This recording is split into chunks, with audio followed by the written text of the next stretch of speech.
সবাইকে স্বাগত জানাচ্ছি কুকিং উইথ মুনিয়ার আজকের এপিসোডে আমি কলিজা ভুনা করে দেখাবো।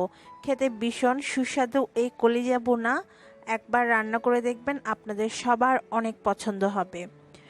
আজকে আমি ডিটেলভাবে কিভাবে কলিজা সংরক্ষণ করবেন সেটা দেখাবো না, তবে আমি আপনাদের সুবিধার জন্য কিভাবে কলিজাটা সংরক্ষণ করবেন সেটা আমি বলে দিব। তো আমি এখানে 1 কেজি পরিমাণ কলিজা নিয়েছি সংরক্ষণ করব বলে। খুব ভালোভাবে পানি দিয়ে ধুয়ে নেওয়ার পর এর মধ্যে আমি এখন পর্যাপ্ত পানি দিয়ে দিয়েছি। এখন এই পানির মধ্যে দিয়ে দিতে হবে পরিমাণ মতো লবণ এবং পরিমাণ মতো হলুদ। তারপর এই দুইটা উপকরণ কলিজার পানির সাথে ভালোভাবে মিশিয়ে নিতে হবে। ভালোভাবে মিশিয়ে নেওয়ার পরে আমরা কলিজাগুলোকে পুরোপুরি সেদ্ধ করে নিব। যখন কলিজাগুলো পুরোপুরি সেদ্ধ হয়ে আসবে তখন আমরা পানিটাকে ফেলে দিব এবং খুব ভালোভাবে নর্মাল ট্যাপের পানি দিয়ে কলিজাগুলোকে ধুয়ে নিব। আর এভাবে করে আপনারা কলিজাগুলোকে সংরক্ষণ করতে পারবেন 1 থেকে 2 মাস পর্যন্ত, যে কোনো এয়ারটাইট বক্স কিংবা জিপলক ব্যাগে। তো কলিজাটা সেদ্ধ হয়ে গিয়েছে, এখন পানিটাকে ছেঁকে ফেলে দিব। তারপর ঠান্ডা হলে আমি যে কোনো ধরনের এয়ারটাইট বক্স কিংবা জিপলক ব্যাগে ভরে সংরক্ষণ করব।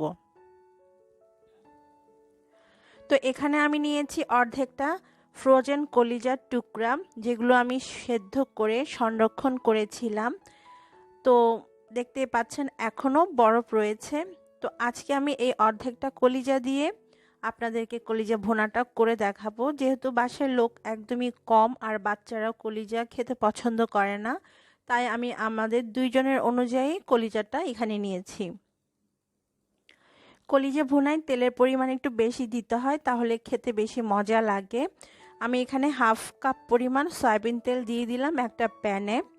এখন এর মধ্যে দিয়ে দিতে হবে আস্ত গরম মশলা, 2টা তেজপাতা, একটা দারচিনি স্টিক, আর 4-5টা লং, একটা বড় এলাচ এবং 4-5টা সবুজ এলাচ আমি দিয়ে দিয়েছি।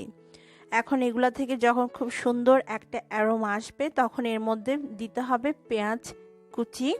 আমি 1 কাপ পেঁয়াজ নিয়েছি, ওখান থেকে সামান্য একটু পেঁয়াজ কুচি রেখে বাকিগুলো দিয়ে দিচ্ছি।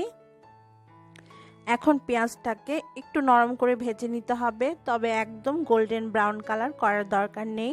জাস্ট নরম হয়ে আসলে আমরা এর মধ্যে অন্যান্য মশলা অ্যাড করব।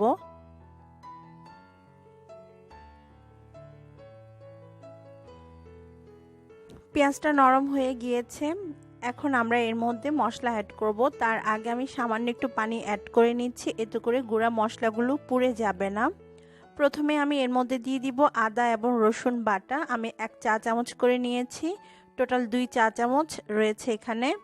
এরপরে দিয়ে দিতে হবে মরিচের গুঁড়া। আমি 1 টেবিল চামচ নিয়েছি, আপনারা আপনাদের স্বাদ বুঝে দিবেন। দিয়ে দিচ্ছি 1 চা চামচ ধনে গুঁড়া এবং 1 চা চামচ হলুদের গুঁড়া। সেই সাথে আরও দিতে হবে জিরা গুঁড়া। আমি এখানে ভাজা জিরার গুঁড়া দিয়ে দিচ্ছি 1 চা চামচ পরিমাণ। স্বাদ অনুযায়ী লবণ দিয়ে দিচ্ছি। এবারে সব কিছুকে ভালোভাবে মিশিয়ে মশলাটাকে কষিয়ে নিতে হবে। প্রায় 3 থেকে 4 মিনিট আমি মিডিয়াম হিটে রেখে মশলাটাকে এখন কষিয়ে নিব। যত ভালোভাবে মশলাটা কষানো হবে কলিজা ভুনা ততই বেশি সুস্বাদু হবে, তাই অবশ্যই একটু সময় নিয়ে মশলাগুলোকে কষাতে হবে। তো ঢাকনা ঢেকে মশলাটাকে কষিয়ে নিচ্ছি। 5 মিনিট হয়ে গিয়েছে, মশলাটা ভালোভাবে কষানো হয়ে গিয়েছে, তেল উপরে উঠে এসেছে। আবারও একটু আমি মশলাগুলোকে নেড়েচেড়ে দিব। তারপর এর মধ্যে ফ্রোজেন কলিজা দিয়ে দিচ্ছি। আজকে আমি 500 গ্রামের মতো কলিজা ভুনা করছি।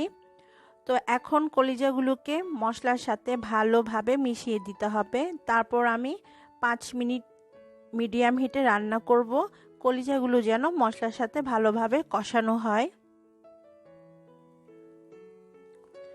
5 মিনিট ভালোভাবে কষানো হয়ে গিয়েছে, তেলটা উপরে দেখতে পাচ্ছেন। এখন আমি এর মধ্যে পর্যাপ্ত পরিমাণে পানি দিব কলিজাটা সেদ্ধ হওয়ার জন্য। যেহেতু ফ্রোজেন ছিল তাই এই বেশিক্ষণ আমাদের সেদ্ধ করা লাগবে না। যেহেতু আমরা কলিজাটা আগে সেদ্ধ করে নিয়েছিলাম, তো আমি ঝোল এবং আর একটু কলিজাটা সেদ্ধ হওয়ার জন্য 1 কাপ পরিমাণ পানি দিয়ে দিয়েছি। আপনারা যদি গ্রেভিটা আরও একটু বেশি পাতলা রাখতে চান তাহলে আরও একটু পানি অ্যাড করতে পারেন, তবে আমার কাছে মাখা মাখা হলে ভালো লাগে, তাই আমি 1 কাপ পরিমাণ পানি এখানে দিয়েছি। এবারে আবার একটু ভালোভাবে নেড়েচেড়ে দিতে হবে, তারপর মিডিয়াম হিটে রেখে ঢাকনা দিয়ে ঢেকে আমি 30 মিনিটের জন্য রান্না করব। মাঝে অবশ্যই 2-1 বার নেড়েচেড়ে দিতে হবে ঢাকনাটা খুলে, না হয়তো প্যানের নিচে লেগে যাবে। ফিরে আসলাম, প্রায় 20 মিনিটের মতো হবে। 20 মিনিট ধরে কলিজাটা রান্না করেছি আর ঝোলটা শুকিয়ে গিয়েছে, দেখতে পাচ্ছেন তেলটাও উপরে উঠে এসেছে সুন্দর। আমাদের কলিজা কিন্তু অলমোস্ট ডান হয়ে গিয়েছে, মানে রান্না প্রায় শেষের পথে। আবার একটু ভালোভাবে নেড়েচেড়ে দেওয়ার পর আমি এর মধ্যে দিয়ে দিচ্ছি গরম মশলা গুঁড়া 1/2 চা চামচ, দিয়ে দিচ্ছি 5-6টা কাঁচামরিচ এবং যে সামান্য পেঁয়াজ কুচি আমি তুলে রেখেছিলাম সেই পেঁয়াজটা আমি দিয়ে দিচ্ছি।